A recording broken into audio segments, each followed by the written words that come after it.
चलो मदीने चलते हैं, चलो मदीने चलते हैं, चलो मदीने चलते हैं, चलो चलो चलो चलो चलो चलो ना चलो चलो चलो चलो चलो चलो मदीने चलते हैं, चलो मदीने चलते हैं, चलो दयाले नबी की जानिब दुरूद लब पर सजा सजा कर, चलो दयाले नबी की जानिब दुरूद लब पर सजा। अल्हम्दुलिल्लाहि रब्बिल आलमीन, अस्सलातु वस्सलामु अला सय्यिदिना व हबीबिनल अमीन व अला आलिहि व अस्हाबिहि व अहलि बैतिहि अजमईन। या सय्यिदस सादाति जिअतुका क़ासिदा अर्जू रिज़ाका व अहतमी बिहिमाका। वल्लाहि या खैरल खलाइक़ इन्न ली क़ल्बन मशूक़न ला यरूमु सिवाका। ओ क्या जूदो करम है शहेबत हा तेरा, नहीं सुनता ही नहीं मांगने वाला तेरा। अम्मा बाद, സർവാദരണീയരായ പണ്ഡിതന്മാരെ, രക്ഷിതാക്കളെ, സഹോദരി സഹോദരന്മാരെ, അല്ലാഹുവിന്റെ അതിമഹത്തായ അനുഗ്രഹത്താൽ പരിശുദ്ധമായ ദീനീ വിജ്ഞാനം പറയാനും അറിയാനും വേണ്ടി സംഘടിപ്പിച്ചിട്ടുള്ള ഒരു വേദിയിലാണ് നാം ഉള്ളത്. അല്ലാഹു സുബ്ഹാനഹു വ തആല നമ്മുടെ ഈ സദസ്സ് സ്വീകരിക്കുകയും പരലോകത്തേക്ക് ഉപകാരപ്പെടുന്ന വിധം അനുഗ്രഹിക്കുകയും ചെയ്തു തരുമാറാകട്ടെ. ആമീൻ യാ റബ്ബൽ ആലമീൻ. ഈ വൈകിയ വേളയിൽ വിശാലമായ ഒരു പ്രഭാഷണം ഉദ്ദേശിക്കുന്നില്ല. പ്രൗഢമായ ഒരു വിഷയ അവതരണത്തിനും അവസരം ഉപയോഗപ്പെടുത്തുന്നില്ല. ചെറിയ ചില വിചാരങ്ങൾ ആനുകാലികമായി പ്രാധാന്യമുള്ളതുകൊണ്ട് അതിലേക്ക് മാത്രം നിങ്ങളെ ശ്രദ്ധ ക്ഷണിക്കുകയും അനുബന്ധമായി ചില കാര്യങ്ങൾ ഓർമ്മപ്പെടുത്തുകയും ചെയ്യാൻ ആഗ്രഹിക്കുകയാണ്. നമ്മളെല്ലാവരും ഒരുപാട് പുരോഗമിച്ചവരാണ്. വളർന്നു വളർന്നു എവിടെയോ എത്തി എന്ന് ചിന്തിക്കുകയും സാങ്കേതികമായ മികവുകൾ ഉപയോഗപ്പെടുത്തുകയും ചെയ്യുന്നവരാണ്. എന്നാൽ ആധുനിക തലമുറയുടെ വളർച്ച എങ്ങോട്ടാണ് എന്ന് അടിസ്ഥാനപരമായി വിലയിരുത്തപ്പെടുന്നില്ല എന്നതാണ് പ്രധാനമായ ഒരു പ്രശ്നം. വിദ്യാഭ്യാസപരമായി നമ്മുടെ സമൂഹം ഒരുപാട് വളർന്നു. സാങ്കേതികമായി നമ്മുടെ സമൂഹം ഒരുപാട് ഉയർന്നു. സാമ്പത്തികമായി ഈ സമൂഹത്തിന്റെ നിലവാരം വളരെ മേലെയാണ്. ഇതിന്റെ എല്ലാം നടുവിൽ പ്രിയപ്പെട്ട രക്ഷിതാക്കളെ, നിങ്ങളോട് ചില കാര്യങ്ങൾ ചോദിക്കാൻ ഞാൻ ആഗ്രഹിക്കുകയാണ്. അഥവാ നമ്മളെല്ലാവരും ജീവിക്കുന്നത് നമ്മുടെ മക്കൾക്ക് വേണ്ടിയാണ്. പലപ്പോഴും പല പരിപാടികൾക്കും വിളിക്കുമ്പോ പല ആളുകളും പറയും, ഞാൻ അങ്ങനെ വന്നാൽ എന്റെ മക്കളെ പോറ്റാൻ കഴിയില്ല. നമുക്ക് ഓരോരുത്തർക്കും നമ്മുടെ മക്കളെ കുറിച്ചുള്ള സ്വപ്നം വളരെ വലുതാണ്.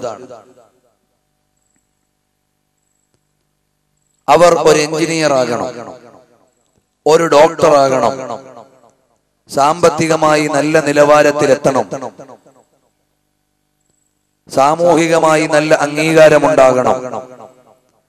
അങ്ങനെ തുടങ്ങി മക്കളെ കുറിച്ച് വലിയ സ്വപ്നമില്ലാത്ത ഒരു രക്ഷിതാവും ഉണ്ടാകും എന്ന് തോന്നുന്നില്ല. അങ്ങനെ വലിയ സ്വപ്നത്തിലാണ് നാം നമ്മുടെ മക്കളെയും കൊണ്ട് ജീവിക്കുന്നത്.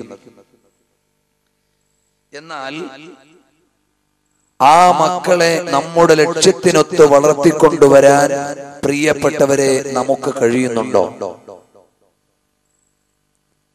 ഇന്ന് സമൂഹത്തിന്റെ ഓരോ ചലനങ്ങളും വിലയിരുത്തുമ്പോൾ നമ്മുടെ മക്കൾ നമ്മുടെ ലക്ഷ്യത്തിൽ നിന്ന് എവിടേക്കോ പാറിപ്പോകുന്ന കാര്യമാണ് നാം കണ്ടുകൊണ്ടിരിക്കുന്നത്.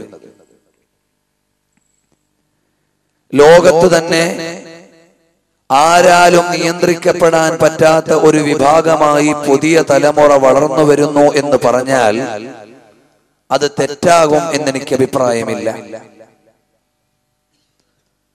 മുഴുക്കുടിയനായ ഒരു മദ്യപാനിയും തെറ്റുകൾ ചെയ്തുകൊണ്ടിരിക്കുന്ന സമൂഹത്തിലെ അവഗണിക്കപ്പെടുന്ന ഒരാളും അവരെല്ലാവരും സ്വന്തം തെറ്റു ചെയ്യുന്നവരാണെങ്കിലും തന്റെ മക്കൾ നല്ലവരാകണമെന്ന് ചിന്തിക്കുന്നവരാണ്. പല സ്ഥലങ്ങളിൽ നിന്നും നമ്മളോടൊക്കെ പറയാറുണ്ട്, ഉസ്താദേ ഏതായാലും ഞാൻ ഇങ്ങനെ ആയിപ്പോയി, എനിക്ക് പഠിക്കാൻ കഴിഞ്ഞില്ല, എനിക്ക് ഓതാൻ കഴിഞ്ഞില്ല, എനിക്ക് വളരാൻ കഴിഞ്ഞില്ല, എന്റെ മക്കളെയെങ്കിലും ഒന്ന് നന്നായി കിട്ടണം.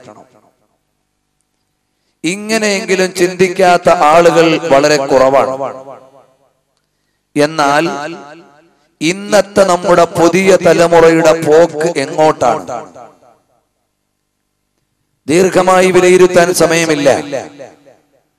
നമ്മുടെ പുതിയ തലമുറയുടെ സഞ്ചാരം എവിടേക്കാണ്? കേരളത്തിലെയും ലോകത്തെയും കണക്കെടുപ്പുകൾ നടത്തിയാൽ അടുത്ത തലമുറയെ കുറിച്ച് ഭീഷണികൾ ഉയർത്തുന്ന യാഥാർത്ഥ്യങ്ങളാണ് ഓരോ ദിവസവും നമ്മുടെ മുമ്പിലേക്ക് വന്നുകൊണ്ടിരിക്കുന്ന വാർത്തകൾ അറിയിക്കുന്നത്. ഒരു നിയന്ത്രണവും ഇല്ലാത്ത വിധം ഈ സമൂഹം മുന്നോട്ട് പോകുമ്പോൾ ഇവരെ പിടിച്ചു നിർത്താൻ ആർക്കാണ് കഴിയുക എന്ന അത്ഭുതത്തോടുകൂടി ആലോചിക്കേണ്ട സമയം അധികരിക്കുകയാണ്. നിങ്ങൾ ആലോചിച്ചു നോക്കിയിട്ടുണ്ടോ?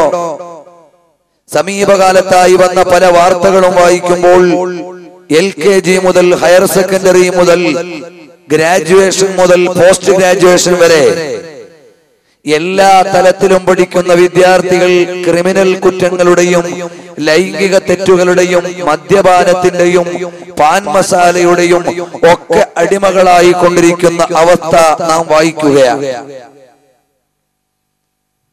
കുറച്ചു ദിവസങ്ങൾക്ക് മുമ്പ് LKGയിൽ പഠിക്കുന്ന ഒരു വിദ്യാർത്ഥിനിയെ വലിച്ചിഴച്ചു കൊണ്ടുപോയി ബാത്റൂമിന്റെ ഭാഗത്ത് തെറ്റായ കാര്യങ്ങൾക്ക് വിനിയോഗിച്ച് വധിച്ചു കളയാൻ ശ്രമിച്ചത് അതേ സ്കൂളിൽ തന്നെ പഠിക്കുന്ന വലിയ ക്ലാസ്സിലെ അഥവാ UPയിൽ പഠിക്കുന്ന വിദ്യാർത്ഥികളായിരുന്നു. അങ്ങനെ LKGയിൽ പഠിക്കുന്ന കുട്ടികൾക്ക് പോലും സ്വാതന്ത്ര്യത്തോടെ ജീവിക്കാൻ കഴിയാത്ത UP ക്ലാസ്സിൽ പഠിക്കുന്ന കുട്ടികൾ പോലും അധാർമികമായ പ്രവണതകൾക്ക് ഇരയാകുന്ന വളരെ അപകടകരമായ ഈ സാമൂഹിക സാഹചര്യത്തെ കണ്ടില്ലെന്ന് നടിക്കാനോ മറ്റേതെങ്കിലും വിഷയങ്ങൾ പറഞ്ഞുകൊണ്ട് അതിൽ നിന്ന് ശ്രദ്ധ തിരിക്കുവാനോ ഉത്തരവാദിത്വമുള്ള ഒരു രക്ഷിതാവിനും സാമൂഹിക പ്രതിബദ്ധതയുള്ള ഒരു സാമൂഹിക പ്രവർത്തകനും അതുപോലെ തന്നെ സമൂഹത്തിന്റെ ഗുണകാംക്ഷിയായ ഒരു പണ്ഡിതനും അന്വേഷണ ബോധമുള്ള ഒരു വിദ്യാർത്ഥിക്കും അതുപോലെ സമൂഹത്തിന്റെ നിലനിൽപ്പ് ആഗ്രഹിക്കുന്ന ഒരു ചെറുപ്പക്കാരനും ഇതിൽ നിന്ന് മാറിപ്പോകാൻ കഴിയില്ല. അതുകൊണ്ടാണ് നിങ്ങളുടെ എല്ലാവരുടെയും ശ്രദ്ധ ഈ പാതിരാത്രിയോടെടുക്കുമ്പോഴും ഈ വിഷയത്തിലേക്ക് ക്ഷണിക്കാൻ ഞാൻ ആഗ്രഹിക്കുന്നത്. പ്രിയപ്പെട്ട സഹോദരങ്ങളെ, ഒരുപാട് മനക്കോട്ടകൾ പടുത്തുയർത്തി പരിചരിച്ചു കൊണ്ടുവരുന്ന ഇവിടെ ഇരിക്കുന്ന പ്രിയപ്പെട്ട രക്ഷിതാക്കളെ, നിങ്ങളുടെ മക്കൾ നിങ്ങളുടെ പ്രതീക്ഷക്കൊത്ത് വളരുന്നുണ്ടോ? അവരെങ്ങോട്ടാണ് പോകുന്നത്? അവർ പഠിക്കുന്ന കലാലയത്തിന്റെ അവസ്ഥ എന്താണ്? അവർ കടന്നു പോകുന്ന കവലകളുടെ അവസ്ഥ എന്താണ്? അവർ ഇടപെടുന്ന സഹോദരങ്ങളുടെ അവസ്ഥ എന്താണ്? അവർ ഇഴുകിച്ചേരുന്ന സാഹചര്യങ്ങളുടെ അവസ്ഥ എന്താണ്? ഇതെല്ലാം വിലയിരുത്താൻ തീർത്തും നമ്മൾ ബാധ്യസ്ഥരാണ്. എന്നാൽ പരിശുദ്ധമായ ഇസ്ലാമിനെ സംബന്ധിച്ചിടത്തോളം സന്താനങ്ങളുടെയും സമൂഹത്തിലെ പുതിയ തലമുറയുടെയും അതുപോലെ തന്നെ കുടുംബത്തിന്റെ അകത്തളത്തിന്റെയും ധാർമ്മികമായ മുന്നേറ്റവും പ്രതീക്ഷാവഹമായ വിലയിരുത്തലുകളും അനിവാര്യമാണെന്ന് ഖുർആൻ പഠിപ്പിക്കുകയാണ്. റബ്ബനാ ഹബ് ലനാ മിൻ അസ്വാജിനാ വദുർരിയാതിനാ ഖുർറത അഅ്യുനിൻ വജ്അൽനാ ലിൽമുത്തഖീന ഇമാമാ. അല്ലാഹുവേ, ഞങ്ങളുടെ സന്താനങ്ങളിൽ നിന്നും ഇണകളിൽ നിന്നും കുടുംബത്തിൽ നിന്നുമെല്ലാം ഞങ്ങൾക്ക് ഐശ്വര്യം നിറഞ്ഞ കാഴ്ചയും അനുഭവവും ഞങ്ങൾക്ക് നൽകണമേ എന്ന് പ്രാർത്ഥിക്കുകയും അതിനുവേണ്ടി പ്രവർത്തിക്കുകയും ചെയ്യുന്നവനാണ് യഥാർത്ഥ കുടുംബനാഥൻ. നബി സല്ലല്ലാഹു അലൈഹി വസല്ലം തങ്ങൾ അവിടുത്തെ വീട്ടിലെ കുട്ടികളെയും ആ സമൂഹത്തിലെ കുഞ്ഞുങ്ങളെയും എങ്ങനെയാണ് പരിചരിച്ചിരുന്നത് എന്ന് പറയാൻ വേണ്ടി മാത്രം വിശാലമായ രചനകൾ നമ്മുടെ മുമ്പിൽ വന്നിട്ടുണ്ട്. അത്ഫാലുൽ മുഅ്മിനീൻ കൈഫ റബ്ബാഹുൻ നബിയുൽ അമീൻ എന്നൊരു ഗ്രന്ഥം തന്നെ വിശാലമായി ഈ വിഷയം ചർച്ച ചെയ്യുകയാണ്. അങ്ങനെ തുടങ്ങി നമ്മുടെ സമൂഹം വളരെയേറെ പ്രതീക്ഷാവഹമായി നട്ടുവളർത്തിക്കൊണ്ടുവരുന്ന പുതിയ തലമുറ, നമ്മുടെ മക്കൾ പഠിച്ചുകൊണ്ടിരിക്കുന്ന പുതിയ ക്യാമ്പസ്, അതുപോലെ തന്നെ നമ്മുടെ സന്താനങ്ങൾ കടന്നു പോകുന്ന കലാലയങ്ങൾ ഏതവസ്ഥയിലാണെന്ന് ചോദിച്ചാൽ തിരുവനന്തപുരം മുതൽ മംഗലാപുരം വരെയുള്ള മുഴുവൻ എഞ്ചിനീയറിംഗ് മെഡിക്കൽ കോളേജുകളെയും അനാവരണം ചെയ്ത് പഠിച്ചു നോക്കിയാൽ കള്ളിന്റെ ഗന്ധമില്ലാത്ത, വ്യഭിചാരത്തിന്റെ ദുർഗന്ധമില്ലാത്ത, അനാശാസ്യ പ്രവണതകൾ അരങ്ങേറാത്ത ഏതു ക്യാമ്പസാണ് നിങ്ങൾക്ക് എടുത്തു തരാൻ കഴിയുക? ഏത് ക്യാമ്പസ്? ഞാൻ തിരുവനന്തപുരം മെഡിക്കൽ കോളേജിലെ വിദ്യാർത്ഥികൾക്ക് അവരിൽ നിന്ന് കുറച്ചാളുകളെ സംഘടിപ്പിച്ച് പുറത്ത് ക്ലാസ് എടുക്കാൻ പലപ്പോഴും അവസരം ലഭിച്ചിട്ടുള്ള ഒരാളാണ്. ആലപ്പുഴ മെഡിക്കൽ കോളേജിലെ വിദ്യാർത്ഥികൾക്കും പല അവസരങ്ങളിലും ക്ലാസ് എടുക്കാൻ അവസരം ലഭിച്ചിട്ടുള്ള ആളാണ്. കൊച്ചിൻ യൂണിവേഴ്സിറ്റിയുടെ കീഴിൽ നടക്കുന്ന പല എഞ്ചിനീയറിംഗ് സ്ഥാപനങ്ങളുടെയും മറ്റ് കോളേജുകളിലെയും വിദ്യാർത്ഥികൾക്ക് മോറൽ ക്ലാസുകൾ എടുക്കാൻ അവസരം ലഭിക്കുന്ന ഒരാളാണ്. ഞാനിപ്പോ കേരള യൂണിവേഴ്സിറ്റിയിൽ PhD ചെയ്തുകൊണ്ടിരിക്കുന്ന ഒരു വിദ്യാർത്ഥിയാണ്. അതുകൊണ്ട് ഈ വിദ്യാഭ്യാസ സാഹചര്യങ്ങളിൽ നിന്നുകൊണ്ട് ആലോചിക്കുമ്പോൾ നമ്മുടെ കുട്ടികൾ കടന്നു പോകുന്ന കലാലയങ്ങൾ, നമ്മുടെ സമൂഹം ഏറ്റുവാങ്ങിക്കൊണ്ടിരിക്കുന്ന അപകടങ്ങൾ വളരെയേറെ ആഴത്തിൽ വലുതായി കൊണ്ടിരിക്കുന്നു എന്ന യാഥാർത്ഥ്യത്തിൽ നിന്ന് ഒളിച്ചോടാൻ പറ്റൂല. അതുകൊണ്ട് നമ്മൾ വിലയിരുത്തേണ്ടത് നമ്മുടെ മക്കൾ അധിവസിക്കുന്ന ഈ സാഹചര്യങ്ങൾ. പ്രിയപ്പെട്ട സഹോദരങ്ങളെ, നമുക്കെല്ലാവർക്കും അറിയാമല്ലോ, ആലപ്പുഴ ജില്ലയിൽ നടന്ന ആത്മഹത്യയുടെ പ്രചോദനവും അതിന്റെ പ്രതികളും എന്തായിരുന്നു, ഏതായിരുന്നു എന്ന് നിങ്ങൾ വായിച്ചു നോക്കിയിട്ടുണ്ടോ? അങ്ങനെ എല്ലാ സംഭവങ്ങളെയും ഈ രാത്രി ഞാൻ എണ്ണി പറയുന്നില്ല. ഇങ്ങനെ തുടങ്ങി സമീപകാലത്ത് കടന്നു വന്ന പ്രശ്നങ്ങളെ മുഴുവനും വിലയിരുത്തിയിട്ട് ഒരു അപഗ്രഥനം നടത്തിയാൽ നമ്മുടെ ഇന്ത്യയിലും കേരളത്തിലും മദ്യം, ലഹരി ഉപയോഗിക്കുന്ന ഏറ്റവും ചെറിയ പ്രായം 15 വയസ്സും 18 വയസ്സും ഒക്കെ ആയിരുന്നെങ്കിൽ ഇപ്പോൾ 10 വയസ്സും 12 വയസ്സുമുള്ള കുട്ടികൾ ലഹരി ഉപയോഗിക്കുന്ന കാലത്താണ് നാം ജീവിക്കുന്നത്. ബീവറേജ് കോർപ്പറേഷന്റെ ഷോപ്പുകൾക്ക് മുമ്പിൽ വലിയ നിശബ്ദമായ ക്യൂ നിരക്കുമ്പോ അതിൽ 15 വയസ്സുകാരും 12 വയസ്സുകാരുമെല്ലാം കുപ്പിക്ക് വേണ്ടി കാത്തു നിൽക്കുന്ന കാഴ്ച ആഘോഷ ദിനങ്ങളിൽ കേരളം കണ്ടുകൊണ്ടിരിക്കുകയാണ്. അതുകൊണ്ട് പ്രിയപ്പെട്ടവരെ, ഒത്തുകൂടുന്ന സംഗമങ്ങളിൽ കുപ്പി പൊട്ടിക്കുന്ന കുട്ടികളുള്ള കാലത്ത് നമ്മുടെ ഈ സമൂഹത്തെ എന്തുകൊണ്ട് ഈ വിധത്തിലേക്ക് പോകുന്നു എന്ന് വിലയിരുത്താൻ ഇസ്ലാമിക ബോധവും സാമൂഹിക പ്രതിബദ്ധതയുമുള്ള നമ്മുടെ സമൂഹം വ്യക്തമായി വിലയിരുത്തേണ്ടതാണ്. നിങ്ങൾ ആലോചിക്കണം, നമ്മുടെ കുട്ടികൾ കടന്നു ചെല്ലുന്ന കലാലയങ്ങളിൽ പണ്ട് നഴ്സറി സ്കൂളുകളിലൊക്കെ ഒരു കുട്ടി കൊണ്ടുവരുന്ന ഭക്ഷണപാത്രത്തിൽ നിന്ന് മറ്റൊരു കുട്ടി എടുക്കുക സ്വാഭാവികമായിരുന്നു. കൊണ്ടുവരുന്നത് മറ്റൊരാൾക്ക് കൊടുക്കുക സ്വാഭാവികമായിരുന്നു. ഒരുപക്ഷെ പെൻസിലും ബുക്കുമൊക്കെ മാറി കൊണ്ടുപോകാറുണ്ടായിരുന്നു. എന്നാൽ ഇന്ന് അങ്ങനെയല്ല.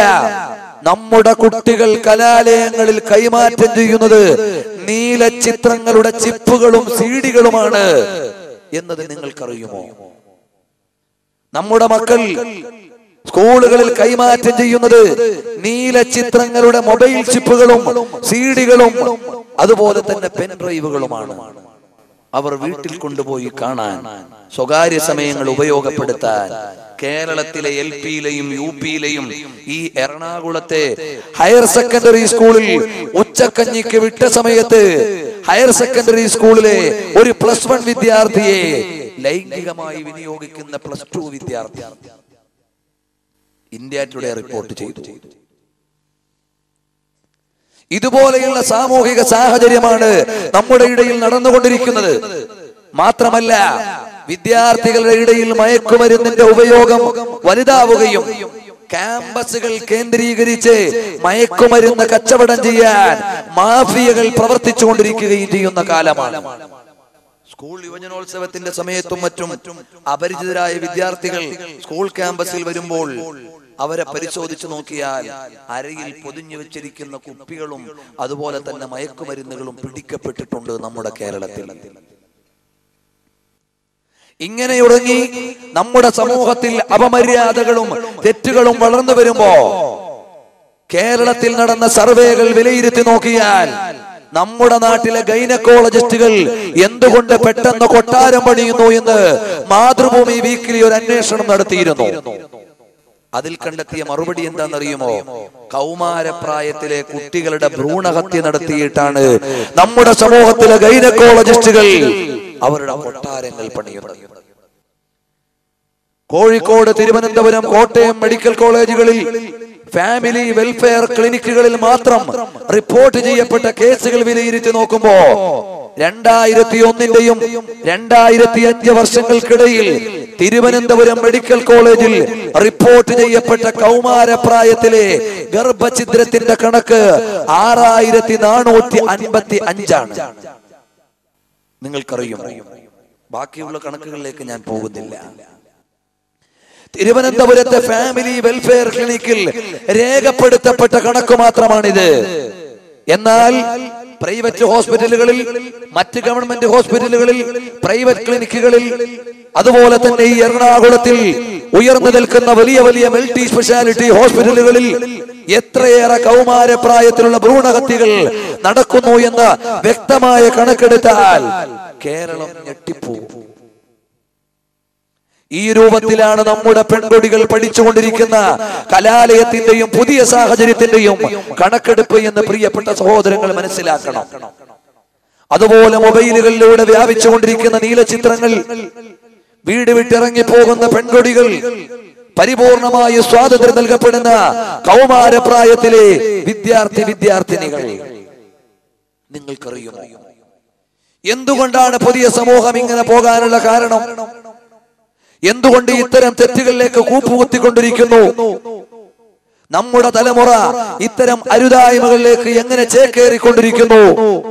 ഇത് വിലയിരുത്തേണ്ടതും പരിഹാരം കാണേണ്ടതും സ്വന്തം മക്കളോട് സ്നേഹമുള്ള, സ്വന്തം സമുദായത്തോട് ബാധ്യതയുള്ള നമ്മുടെ ഓരോരുത്തരുടെയും ഉത്തരവാദിത്വമാണ്.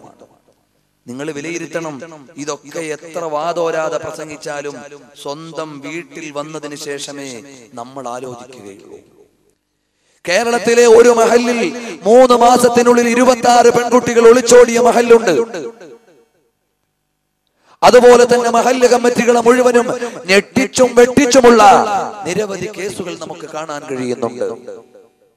അതുകൊണ്ട് പ്രിയപ്പെട്ട സഹോദരങ്ങളെ, ലൈംഗികമായ അരാജകത്വത്തിന്റെയും സ്വവർഗരതിയുടെയും അരുതായ്മകളുടെയും കേളീരംഗമായി പുതിയ സമൂഹം മാറിക്കൊണ്ടിരിക്കുമ്പോ എന്തുകൊണ്ട് നമ്മുടെ സമൂഹം ഇങ്ങനെ പോകുന്നു എന്ന് വിലയിരുത്താൻ നാം ബാധ്യസ്ഥരാണ്. ഒന്ന് രണ്ട് കാര്യങ്ങൾ മാത്രം പറഞ്ഞ് ഇപ്പൊ തൽക്കാലം ഞാൻ നിർത്തുകയാണ്. ഒന്നാമതായി, നമ്മുടെ കുടുംബ സാഹചര്യങ്ങൾ വേണ്ടതുപോലെ സംരക്ഷിക്കപ്പെടുന്നില്ല എന്ന് പറഞ്ഞാൽ, വിശാലമായ ഗൾഫ് ചുറ്റുപാടുകൾ കടന്നു വരുന്ന മേഖലകളിൽ കുട്ടികളെ നിയന്ത്രിക്കാൻ കഴിയുന്നില്ല എന്നത് വലിയൊരു പ്രശ്നമാണ്.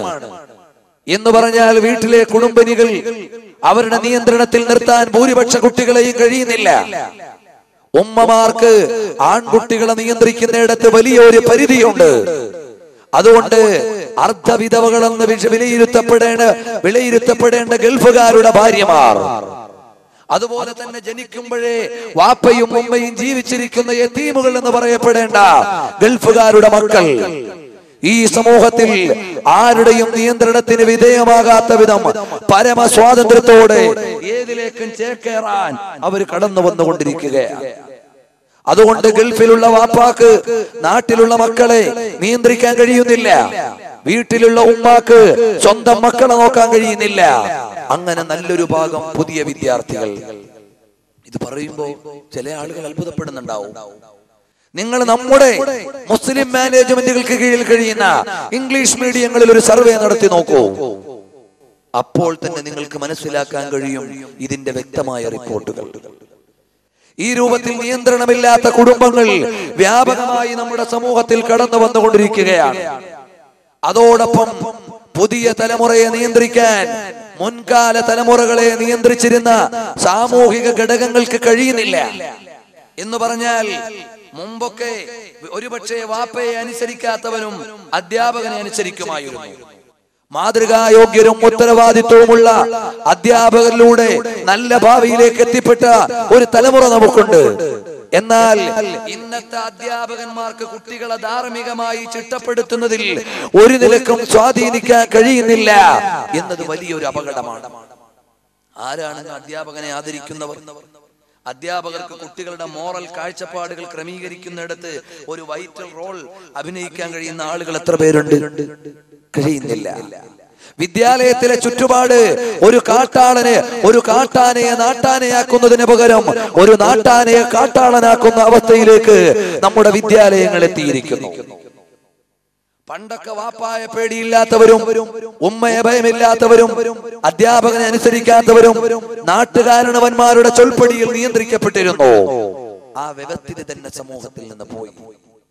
അങ്ങനെ തുടങ്ങി നമ്മുടെ കുട്ടികളെ നിയന്ത്രിക്കേണ്ട ചുറ്റുപാടുകൾ മുഴുവനും എവിടെയൊക്കെയോ എത്തിയിട്ട് നമ്മുടെ കുട്ടികൾ ആരാൽ നിയന്ത്രിക്കപ്പെടുന്നു എന്ന് ചോദിച്ചാൽ ലോക കമ്പനികളുടെയും സിനിമാ താരങ്ങളുടെ ഫാൻസുകളുടെയും പരിഷ്കാരങ്ങളുടെയും കീഴിൽ നിയന്ത്രിക്കപ്പെടുന്ന പുതിയ തലമുറയാണ്. രാഷ്ട്രീയം വിട്ടു, ക്ലബ്ബുകൾ വിട്ടു, ഇപ്പൊ ഓരോ സിനിമാ സ്റ്റാറുകളുടെ പേരിലുള്ള ഫാൻസുകളാണ്. അതിന്റെ കീഴിലേക്ക് നമ്മുടെ കുട്ടികളുടെ സംസ്കാരങ്ങൾ ചേക്കേറിക്കൊണ്ടിരിക്കുകയാണ്. പ്രിയപ്പെട്ട സഹോദരങ്ങളെ, ആ നിലയിൽ നമ്മുടെ സമുദായം അനിയന്ത്രിതമായ സാമൂഹിക ചുറ്റുപാടിലേക്ക് പോകുന്നു. പിന്നെയോ നമ്മുടെ കുട്ടികളുടെ കയ്യിൽ അനിയന്ത്രിതമായി പണം ലഭിച്ചുകൊണ്ടിരിക്കുന്നു. എന്തിനെന്ന് ചോദിക്കാതെ, ഏതിനെന്ന് ചോദിക്കാതെ, ആവശ്യങ്ങൾ ഉന്നയിക്കപ്പെടാതെ നമ്മുടെ കുട്ടികളുടെ കയ്യിലേക്ക് ആവശ്യത്തിലധികം സാമ്പത്തികമായ സാഹചര്യം നൽകപ്പെടുന്നു. വിശേഷിച്ചും ഗൾഫ് ഫാമിലികളാണെങ്കിൽ ഉമ്മമാരോട് 500-ന്റെ നോട്ടുകൾ വാങ്ങി സ്കൂളിലേക്ക് പോകുന്നവർ. ഈ നിലയിൽ നമ്മുടെ വിദ്യാർത്ഥികളുടെ കയ്യിലേക്ക് ആവശ്യത്തിലധികമായി പണം ലഭിച്ചുകൊണ്ടിരിക്കുന്നു. അതുപോലെ തന്നെ പ്രിയപ്പെട്ടവരെ, സാധാരണ നിലവാരത്തിലുള്ള ഒരു കുടുംബത്തിലെ വിദ്യാർത്ഥി അവന് സ്വതന്ത്രമായി വിനിയോഗിക്കാനുള്ള മൊബൈൽ സംവിധാനം, സ്വതന്ത്രമായി യാത്ര ചെയ്യാനുള്ള ബൈക്ക് സൗകര്യം, അങ്ങനെ സാമ്പത്തികമായ ചുറ്റുപാടിന്റെ പളപളപ്പിൽ ആധുനിക സൗകര്യങ്ങൾ വിനിയോഗിച്ചുകൊണ്ടിരിക്കുന്ന നമ്മുടെ മക്കൾ അതെന്തിനു വേണ്ടി വിനിയോഗിക്കുന്നു എന്ന് നിങ്ങൾ ആലോചിച്ചിട്ടുണ്ടോ? ഇല്ലായിരിക്കും. ഞാൻ ചോദിക്കുന്നു, 8ാം ക്ലാസ്സിൽ പഠിക്കുന്ന, വീട്ടിൽ നിന്ന് രാവിലെ സ്കൂളിലേക്ക് പോയി വൈകുന്നേരം വീട്ടിലെത്തുന്ന ഒരു കുട്ടിക്ക് മൊബൈലിന്റെ ആവശ്യമെന്ത്? നമ്മുടെ പ്രിയപ്പെട്ട മകൾ രാവിലെ ഹയർ സെക്കൻഡറിയിൽ പഠിക്കുന്ന മോള, വൈകുന്നേരം വീട്ടിലേക്ക് വരുന്നവളാ. അവൾക്ക് ഉപയോഗിക്കാൻ മൊബൈൽ ഫോൺ എന്തിന്? നിങ്ങൾ ആലോചിച്ചിട്ടുണ്ടോ? ജ്വല്ലറി കവർച്ച മുതൽ ഇങ്ങോട്ടുള്ള ഒരു 10-15ഓളം കേസുകൾ നിങ്ങൾ വിലയിരുത്തി പഠിക്കണം. ജ്വല്ലറിയിൽ നിന്ന് കൂടുതൽ പണം കവർന്ന കേസ് മുതൽ ഇങ്ങോട്ടുള്ള കേസുകൾ മുഴുവനും നിങ്ങൾ പരിശോധിച്ചു നോക്കൂ. ഇപ്പൊ മനോരമ നടത്തുന്ന ഒരു അന്വേഷണമുണ്ട്. അത് അവസാനിച്ചോ എനിക്കറിയില്ല. തമിഴ്നാട്ടിൽ നിന്ന് ഇങ്ങോട്ട് കടന്നു വരുന്ന കള്ളന്മാരെ കുറിച്ചുള്ള ഒരു അന്വേഷണം, നല്ലൊരു പരമ്പര മനോരമ നടത്തിക്കൊണ്ടിരിക്കുന്നു. അതിലടക്കം തെളിവെടുപ്പുകൾ നടക്കുമ്പോൾ ഇപ്പോൾ നടക്കുന്ന ഒരുപാട് അരുതായ്മകളുടെയും പിന്നിൽ ചേക്കേറിക്കൊണ്ടിരിക്കുന്ന തെറ്റുകുറ്റങ്ങളുടെ എല്ലാം നല്ല ഒരു റോൾ അഭിനയിച്ചു കൊണ്ടിരിക്കുന്നത് മൊബൈൽ ഫോണുകളാണ്. അങ്ങനെ നമ്മുടെ കുട്ടികളുടെ കയ്യിലേക്ക് മൊബൈൽ ഫോണുകളും ആധുനിക സൗകര്യങ്ങളും എല്ലാം കിട്ടുമ്പോൾ അവർ നിയന്ത്രണത്തിന്റെ സീമകൾക്കപ്പുറത്തേക്ക് പോകുന്നു. എന്നാൽ അറിയുമോ സഹോദരങ്ങളെ, സ്നേഹം അഭിനയിച്ചുകൊണ്ട് ഇന്ന് നമ്മുടെ കുടുംബങ്ങളുടെ ഇടയിൽ നടക്കുന്ന ഇന്റർ ഫാമിലി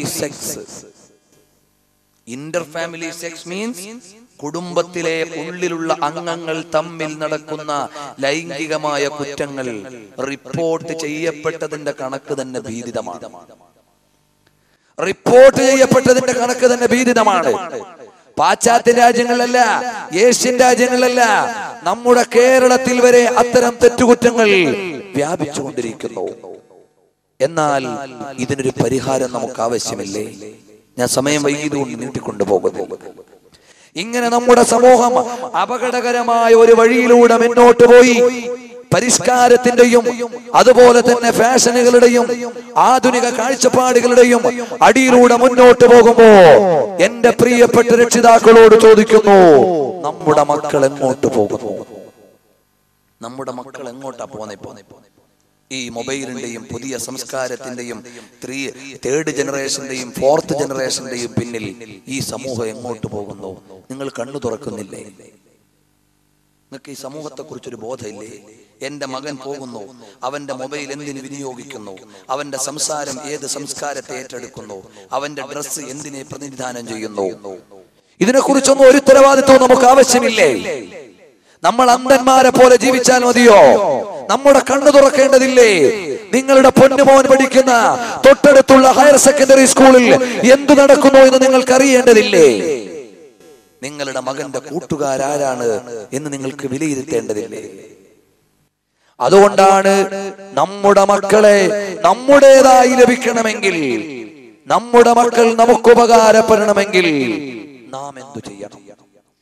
ഞാൻ പറഞ്ഞ സാഹചര്യങ്ങളെല്ലാം, ആധുനിക സാഹചര്യങ്ങളെല്ലാം ഈ മക്കളെ തെറ്റിന്റെയും അരുതായ്മയുടെയും വഴിയിലേക്ക് വളച്ചു കൂട്ടിക്കൊണ്ടുപോകുമ്പോ നമ്മുടെ മക്കൾ നേരെയാകാൻ നമ്മൾ എന്ത് ചെയ്യണം? അതാണ് പ്രിയപ്പെട്ട സഹോദരങ്ങളെ, നമ്മുടെ കുട്ടികളുടെ സ്വഭാവത്തിന്റെയും വളർച്ചയുടെയും സംസ്കാരത്തിന്റെയും രൂപീകരണത്തിൽ ഏറ്റവും വലിയ റോള് നമ്മുടെ കയ്യിലാണ്. അതിനെന്ത് വേണം?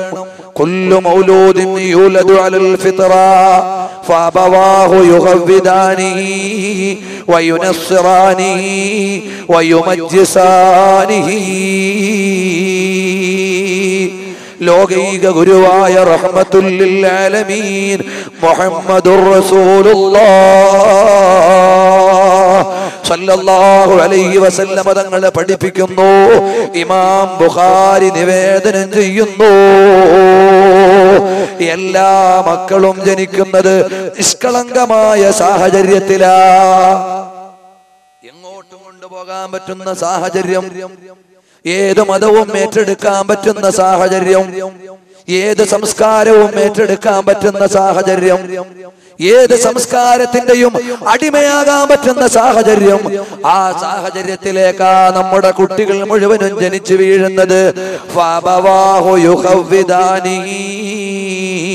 അവനെ ജൂതനാക്കുന്നത് മാതാപിതാക്കളാ, അവനെ നസ്രാണിയാക്കുന്നത് മാതാപിതാക്കളാ, മജൂസിയാക്കുന്നത് മാതാപിതാക്കളാ എന്ന് 6-ാം നൂറ്റാണ്ടിലെ അധസ്ഥിത വിഭാഗത്തെ ആധുനികതയുടെ ഉത്തുംഗ സമൂഹമാക്കാൻ മാത്രം ഉത്കൃഷ്ടമായ സംസ്കാരത്തിന്റെ ഊടും പാവം നൽകിയ ലോകൈക ഗുരുവായ റഹ്മത്തുൽ ലിൽ ആലമീൻ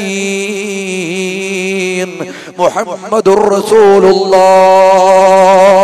സല്ലല്ലാഹു അലൈഹി വസല്ലം തങ്ങളെ പഠിപ്പിക്കുമ്പോ എന്റെ ശബ്ദം ശ്രവിക്കുന്ന സഹോദരന്മാരെ, നമുക്കെന്ത് ചെയ്യാൻ പറ്റും? എന്റെ മകൻ കള്ളിന്റെ അടിമയാകാതിരിക്കാൻ, എന്റെ മകൻ കഞ്ചാവിന്റെ അടിമയാകാതിരിക്കാൻ, എന്റെ മകൻ ഇന്നീ സമൂഹത്തിന്റെ ഇടയിൽ ഉയർത്തി കാണിക്കപ്പെടുന്ന ക്രിമിനലുകളുടെ കൂട്ടത്തിൽ പെടാതിരിക്കാൻ. നിങ്ങൾ ആലോചിക്കണം, കള്ളന്മാരാരും ബുദ്ധിയില്ലാത്തവരല്ല. ലോകത്തെ ഏറ്റവും വലിയ ബുദ്ധിമാന്മാർ കള്ളന്മാരാണ്. കാരണം എന്താ? ഇന്ന് മൈക്രോസോഫ്റ്റ് ഏതെങ്കിലും ഒരു പുതിയ സംവിധാനം കണ്ടുപിടിച്ചാൽ അതിനെ എങ്ങനെ ഓവർടേക്ക് ചെയ്യാമെന്ന് അതിനു മുമ്പ് കണ്ടുപിടിക്കുന്നവരാണ് ഇവിടുത്തെ ഹാക്കേഴ്സ്, കള്ളന്മാർ. ഇവിടെ പുതിയൊരു ലോക്ക് കണ്ടുപിടിച്ചാൽ അതെങ്ങനെ പൊളിക്കാൻ കഴിയുമെന്ന് ലോക്കിന് മുമ്പേ കണ്ടുപിടിക്കുന്നവരാണ് ഇവിടുത്തെ മോഷ്ടാക്കൾ. ഇങ്ങനെ തുടങ്ങി നല്ല ബുദ്ധിമാന്മാരായ ആളുകളാണ് ഇത്തരം തെറ്റിലേക്ക് ചേക്കേറുന്നത്. അതുകൊണ്ട് അവരെ നമുക്ക് നിസ്സാരവൽക്കരിക്കാൻ പറ്റില്ല. അവരാരും തെറ്റ് ചെയ്യാൻ വേണ്ടിയോ നശിക്കാൻ വേണ്ടിയോ പോയവരല്ല. അവരുടെ സാഹചര്യങ്ങളിൽ നിയന്ത്രിക്കപ്പെടാതെ വന്നപ്പോൾ അവരാണ് സഹോദരന്മാരെ തെറ്റിലേക്ക് പോയത്. അതുകൊണ്ട് നമ്മുടെ മക്കൾ നമ്മുടേതായി അനുകൂലമായി വരണമെങ്കിൽ ഒന്നാമത് ചെയ്യേണ്ടത് എന്താണ്? അല്ലുമ്മു മദ്റസത്തുൻ ഇദാ അഅദദത്ഹാ. ഒന്നാമതായി എന്റെ ഉമ്മമാരോട് വാപ്പമാരോട് പറയുന്നു, നമ്മുടെ മക്കൾ നമുക്ക് ഉപകാരപ്പെടുന്ന മക്കളാകണമെങ്കിൽ, പരലോകത്തേക്ക് വേണ്ട മക്കളാകണമെങ്കിൽ, ഭൗതിക ലോകത്ത് ധർമ്മചിട്ടയുള്ള മക്കളാകണമെങ്കിൽ ഒന്നാമതായി നമ്മുടെ വീട്ടിൽ ധാർമ്മികമായ ചുറ്റുപാടുണ്ടാകണം. അഥവാ അവർക്ക് വളരാൻ പറ്റുന്ന സാഹചര്യം ഉണ്ടാകണം. എന്നാലേ അവർ നന്നാവും. നമ്മുടെ വീട്ടിൽ വാപ്പയുടെ ധാർമ്മിക ജീവിതം, ഉമ്മയുടെ ധാർമ്മിക ജീവിതം, വീട്ടിലെ ആരാധനാക്രമങ്ങൾ, സുബഹിക്ക് എഴുന്നേൽക്കുന്ന പിതാവ്, അതുപോലെ തന്നെ സുബഹിക്ക് എഴുന്നേൽക്കുന്ന മാതാവ്, അവരെ കണ്ടുകൊണ്ട് ഉണരുന്ന മകൻ വീട്ടിലുണ്ടായാൽ അവരാ സാഹചര്യത്തിൽ വളർന്നു വരും. അതുകൊണ്ടാണ് ഇമാം അബൂ ഹാമിദുൽ ഗസാലി റളിയല്ലാഹു അൻഹു അവിടുന്ന് രേഖപ്പെടുത്തി വെക്കുന്നു, ഒരു മാതാവിന്റെയും പിതാവിന്റെയും സമീപനമാണ് ഒരു കുട്ടിയുടെ സ്വഭാവ രൂപീകരണത്തിൽ ഏറ്റവും വലിയ റോൾ അഭിനയിക്കുന്നത്. അതുകൊണ്ട് ഭർത്താവും ഭാര്യയും സ്വാഭാവികമായി ഇണങ്ങുകയും പിണങ്ങുകയും ചെയ്തേക്കാം. പക്ഷേ പിണങ്ങുന്ന സമയത്ത് നിങ്ങളുടെ ഓമന മക്കളുടെ അടുക്കൽ വെച്ചുകൊണ്ട് അവിടുന്ന് രൂക്ഷമായ പദപ്രയോഗം പിതാവ് മാതാവിനോട് നടത്താൻ പാടില്ല. കാരണം അത് മക്കളുടെ മനസ്സിൽ സ്വഭാവ രൂപീകരണത്തിന്റെ വലിയ ഘടകമായി മാറുമെന്ന് ഹുജ്ജത്തുൽ ഇസ്ലാം അബൂ ഹാമിദുൽ ഗസാലി റളിയല്ലാഹു അൻഹു പഠിപ്പിക്കുകയാണ്. നമ്മൾ വീട്ടിൽ പെരുമാറുന്ന പെരുമാറ്റം, നമ്മുടെ മക്കളോട് പെരുമാറുന്ന പെരുമാറ്റം, നമ്മുടെ ഭാര്യയോട് പെരുമാറുന്ന പെരുമാറ്റം, അതെല്ലാം ധാർമ്മികമായ സീമകളുടെ പരിധിയിൽ നിൽക്കുമ്പോഴേ പ്രിയപ്പെട്ട സഹോദരങ്ങളെ നമ്മുടെ മക്കളെ ആ നിലയിൽ കൊണ്ടുവരാൻ പറ്റൂ. അതുപോലെ പരമമായ സ്വാതന്ത്ര്യമല്ല കുട്ടികൾക്ക് കൊടുക്കേണ്ടത്. നമ്മുടെ മക്കളെ നമ്മൾ ഏത് രൂപത്തിൽ കൊണ്ടുവരണം? ഇന്നത്തെ മുസ്ലിം വാപ്പാടെയും ഹിന്ദു വാപ്പാടെയും ക്രിസ്തീയ വാപ്പാടെയും എല്ലാം പ്ലാനിങ് ഒരുപോലെയാണ് പോകുന്നത്. നിങ്ങൾ ആലോചിച്ച് നോക്കിയിട്ടുണ്ടോ? ഒരു മുസ്ലിമായ രക്ഷിതാവ് ആലോചിക്കുക, എന്റെ മകൻ ഒരു ഡോക്ടർ ആകണം, എഞ്ചിനീയർ ആകണം, MBA കാരനാകണം, MCA കാരനാകണം, അങ്ങനെ എന്തെങ്കിലുമൊക്കെ ആകണം. ഒരു ക്രൈസ്തവനായ പിതാവ് ആലോചിക്കുന്നു, തന്റെ മകനോ മകളോ അങ്ങനെയൊക്കെ ആകണം. ഹൈന്ദവ സഹോദരന്മാര് ചിന്തിക്കുന്നു. അതിനപ്പുറം മുസ്ലിം രക്ഷിതാക്കൾക്ക് ചിന്തിക്കാൻ എന്താ ഉള്ളത്? നമുക്ക് വല്ലതുണ്ടോ? നമ്മുടെ മക്കൾ എന്താകണം? നമ്മുടെ ഇമാജിനേഷൻ എന്താ? നമ്മുടെ പ്ലാനിങ് എന്താ? നമ്മുടെ സങ്കല്പങ്ങളും പദ്ധതികളും എവിടെ നിൽക്കുന്നു? മറ്റു മതക്കാരുടെ ചിന്തകളുടെ പരിധിയിൽ മാത്രം പരിമിതപ്പെട്ടാൽ പോരാ. നിന്റെ മകനാരാണ്, എന്റെ മകൻ ആരാകണമെന്ന് ആലോചിക്കുമ്പോ ഒന്നാമതായി നമ്മൾ ചിന്തിക്കേണ്ടത് പരിശുദ്ധമായ ഖുർആൻ അവിടുന്ന് വിളിച്ചു പറയുന്നു, ഖൂ അൻഫുസകും വഅഹ്ലീകും നാറാ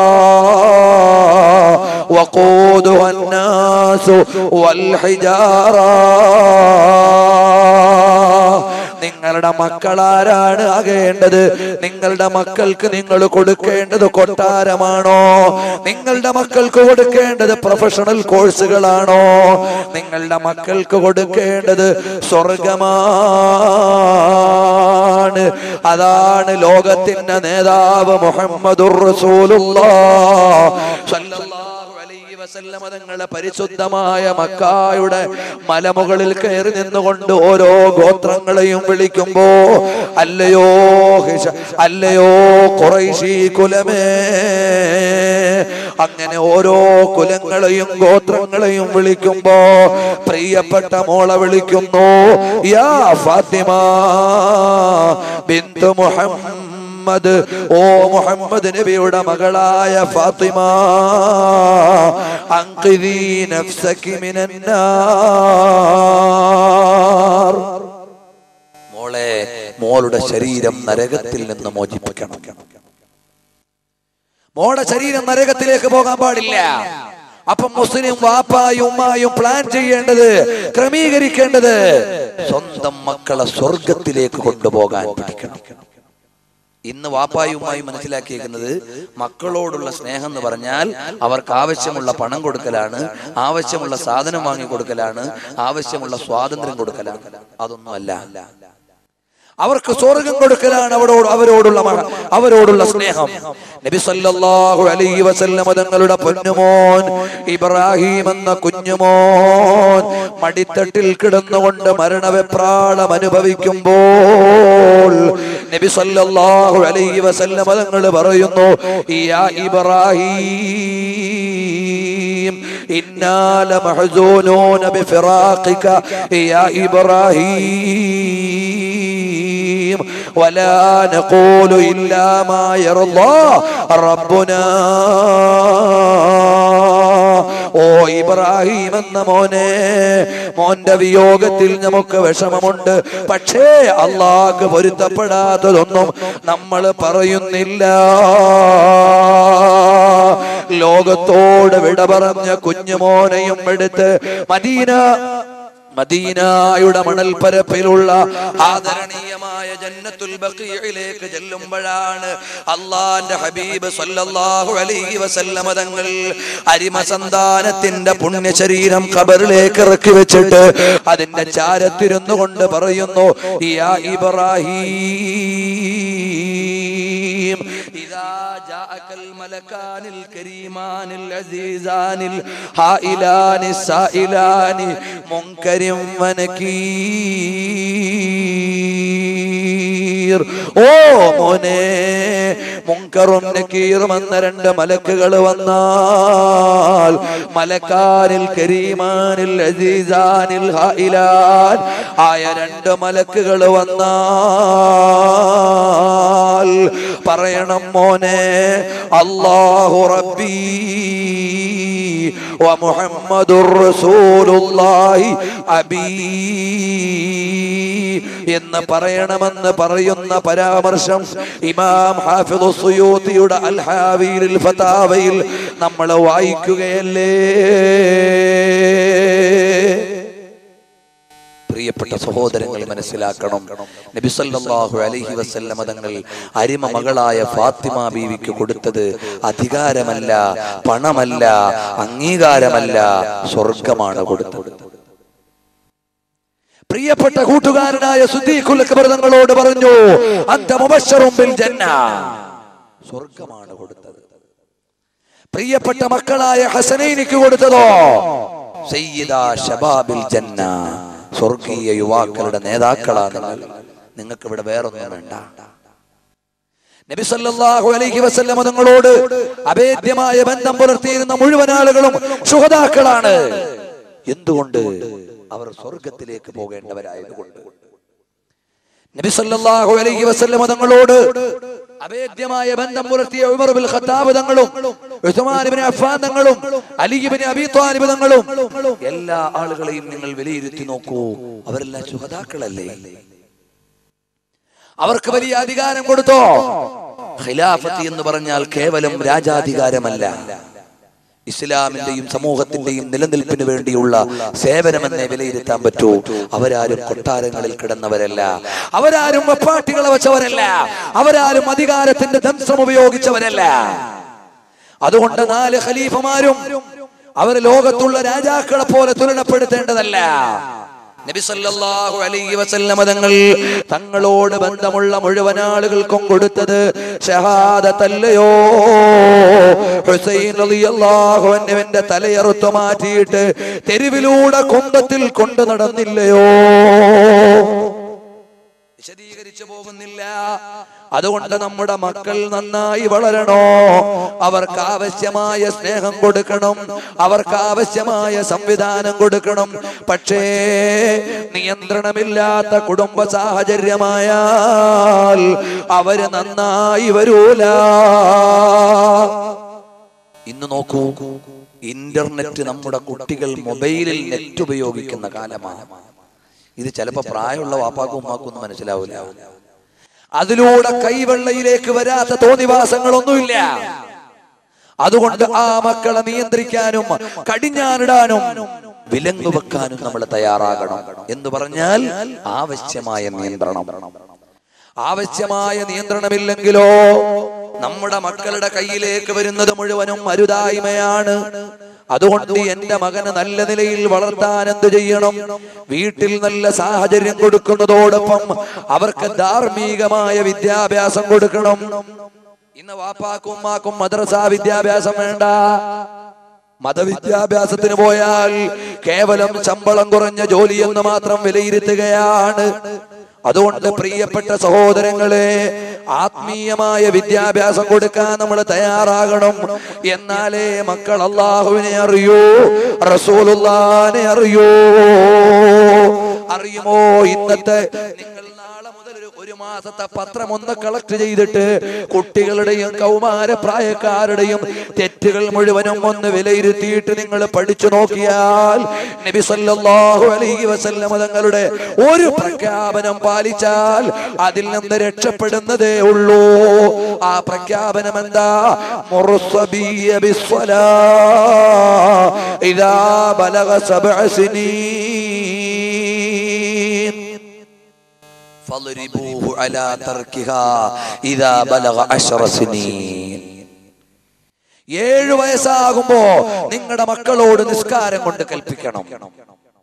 10 വയസ്സായാൽ നിസ്കാരം ഉപേക്ഷിച്ചാൽ അവരെ അടിക്കണം. എന്നിട്ട് നിങ്ങളുടെ മക്കളെ വിരിപ്പിൽ മാറ്റിക്കിടത്തണം.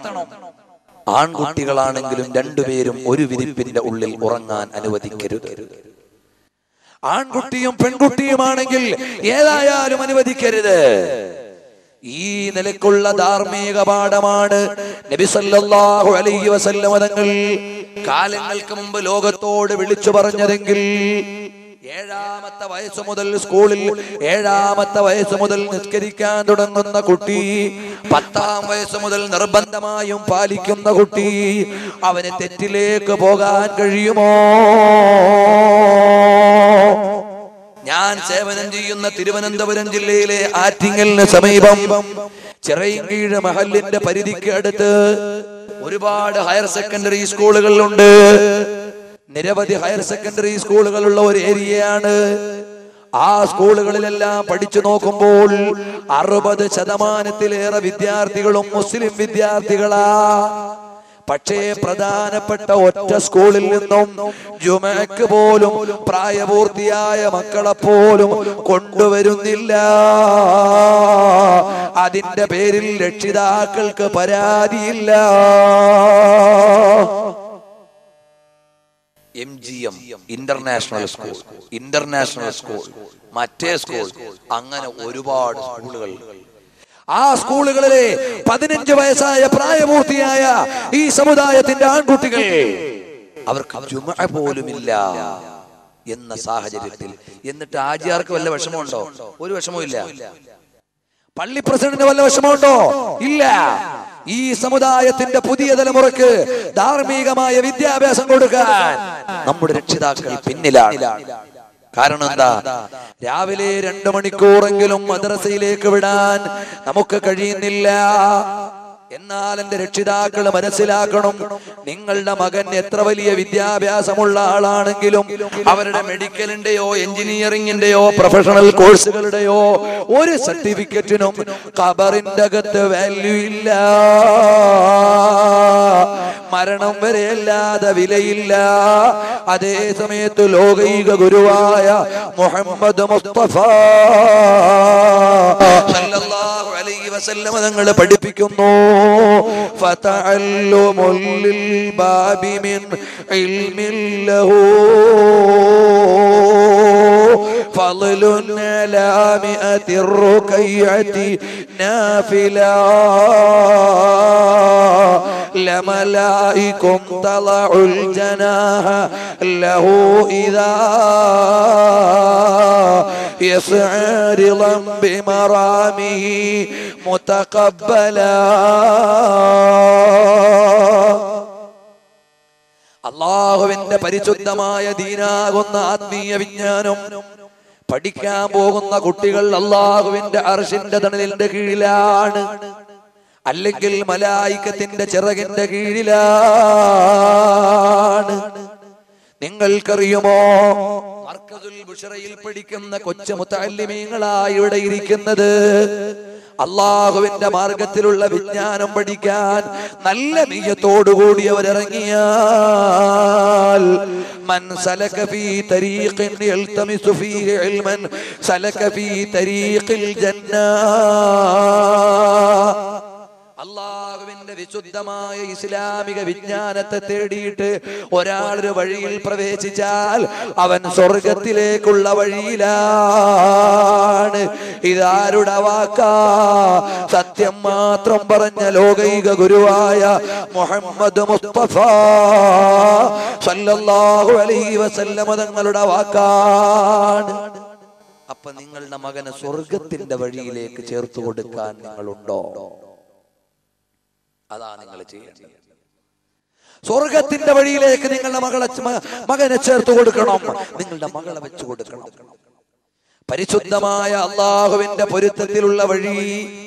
അതുകൊണ്ടാണ് ആദ്യമായി മക്കൾക്ക് പഠിപ്പിച്ചു കൊടുക്കേണ്ടത് അമേരിക്കയുടെ ആദ്യാക്ഷരമായ എ അല്ല, അള്ളാഹുവിന്റെ ആദ്യാക്ഷരമായ അലിഫാണ്. ആ അള്ളാഹുവിനെ പരിചയപ്പെടുത്തി തന്ന ലോകൈക ഗുരുവായ മുഹമ്മദ് മുസ്തഫ സല്ലല്ലാഹു അലൈഹി വസല്ലം തങ്ങളെ കുറിച്ചാണ് ആദ്യമായി മാതാപിതാക്കൾ മക്കൾക്ക് പഠിപ്പിച്ചു കൊടുക്കേണ്ടതെന്ന് സൈനുദ്ദീൻ മഖ്ദൂം തങ്ങൾ പഠിപ്പിക്കാനുള്ള കാരണം, സൈനി ദഹ്ലാൻ തങ്ങൾ പറയാനുള്ള കാരണം മറ്റൊന്നുമല്ല. അതുകൊണ്ട് എന്റെ പ്രിയപ്പെട്ട രക്ഷിതാക്കളോട് ഉണർത്തുപാട്ടെന്ന നിലക്ക് ഓർമ്മപ്പെടുത്തുകയാണ്, എനിക്ക് അല്ലാഹു തആല തന്ന എന്റെ പൊന്നുമോനുണ്ടല്ലോ, അവൻ നാളെ അള്ളാന്റെ കോടതിയിൽ വരുന്നതാ. അവൻ അല്ലാഹുവിനെ പ്രിയപ്പെട്ട അടിമയാകണ്ടയോ, അതിനു വേണ്ടി ദീനിയായ വിജ്ഞാനം പറഞ്ഞു കൊടുക്കണം, മദ്രസയിൽ വിടണം. ഔട്ട് ഓഫ് ഫാഷനായി പോയി മദ്രസ. മദ്രസയെ വിടുന്നത് ഏതോ ഒരു മാമൂല് വീടാൻ വേണ്ടി മാത്രം. രാവിലെ 1 മണിക്കൂർ, അത് ഏതെങ്കിലും ഒരു ചാൻസ് കിട്ടിയാൽ ഒഴിവ്. ഉസ്താദെങ്ങാണ് അടിക്കാൻ പിടിച്ച പിന്നെ ഉസ്താദിന് പ്രശ്നം. ഈ സമൂഹത്തിന് എന്താണ് വേണ്ടത്? ഈ രക്ഷിതാക്കൾക്ക് ഇവിടെ എന്താ ആവശ്യമുള്ളത്? അതുകൊണ്ട് പ്രിയപ്പെട്ട സഹോദരങ്ങളെ, ഈ ജീവിതം എന്ന് പറയുന്നത് സ്വർഗം പണിയാനുള്ള ജീവിതമാണ്. അല്ലാതെ 2 മക്കൾക്ക് വിദ്യാഭ്യാസം കൊടുക്കാനും അവരെ കെട്ടിക്കാനും ഒരു വീട് പണിയാനുള്ള ജീവിതമല്ല. ഇന്ന് മിക്ക ആളുകളുടെ ജീവിതത്തിൽ ഞാൻ അതേ കാണുന്നുള്ളൂ. എന്തിനാ കാക്ക നിങ്ങൾ ജീവിച്ച ഇത്രയും കാലം? 2 മക്കളെ കെട്ടിക്കാൻ, അവരെ പഠിപ്പിക്കാൻ, ഒരു വീട് പണിയാൻ, നാളെ മഴസലാം അടിച്ചു പോവാൻ, പിന്നെന്തു ചെയ്തു? അതിനുള്ളതല്ല. ഇത് സ്വർഗം പണിയാനുള്ള ജീവിതമാണ്. ആ ഒരു ബോധം എന്റെ രക്ഷിതാക്കളുടെയും എന്റെയും ഒക്കെ മനസ്സിലുണ്ടാകണം. എന്നാൽ നാളെ നമുക്ക് ഉപകാരപ്പെടുന്ന മക്കളുണ്ടാകണോ? അവർക്ക് ധാർമ്മികമായ വിദ്യാഭ്യാസം കൊടുക്കണം. മതവിദ്യാഭ്യാസത്തിന്റെ പ്രാധാന്യം ഈ സമൂഹത്തിൽ നിന്ന് മരിച്ചു പോയപ്പോൾ നമ്മുടെ മക്കളെ നമുക്ക് വേണ്ടാതെയാകുന്നു. അറിയുമോ, ലോക വൈജ്ഞാനിക ചക്രവർത്തികളിൽ ഒരാളായിരുന്ന ഉന്നത ശ്രേണിയിലുള്ള മഹാനല്ലയോ ഇമാമുന ശാഫിഈ റളിയല്ലാഹു അൻഹു. ശാഫിഈ ഇമാമാരാ ഈജിപ്തിൽ ജനിച്ച മഹാനാ. 7ാമത്തെ വയസ്സിൽ ഖുർആൻ മനപ്പാഠം, 10ാമത്തെ വയസ്സിൽ മുവത്ത മനപ്പാഠം. അത് കഴിഞ്ഞ് 14ാമത്തെ വയസ്സിൽ ബഹുമാനപ്പെട്ട മാലിക് ഇമാം റളിയല്ലാഹു അൻഹുവിന്റെ ശിഷ്യൻ തുടങ്ങി ലോക വൈജ്ഞാനിക ചക്രവർത്തികളിൽ ഉന്നത ശ്രേണിയിലായ ശാഫിഈ ഇമാം തങ്ങൾ വഫാത്തായിട്ട് എത്ര കാലമായി എന്നറിയോ? 1100 കൊല്ലം. അന്ന് മദീനയിലെ ഗവർണർ ആരാ? അന്ന് അറബ് രാജ്യത്തിന്റെ ഭരണാധികാരി ആരാ? ഇവിടെയുള്ള ഭൂരിപക്ഷം ജനങ്ങൾക്കും അത് അറിയേണ്ട ആവശ്യമില്ല. എന്നാൽ ശാഫിഈ ഇമാമിനെ അറിയാത്തവരുണ്ടോ? ഇല്ല, ഇല്ല. അതാണ് ആത്മീയമായ വിജ്ഞാനത്തിന്റെ പ്രാധാന്യം. ആത്മീയമായ വിജ്ഞാനത്തിന്റെ പ്രാധാന്യം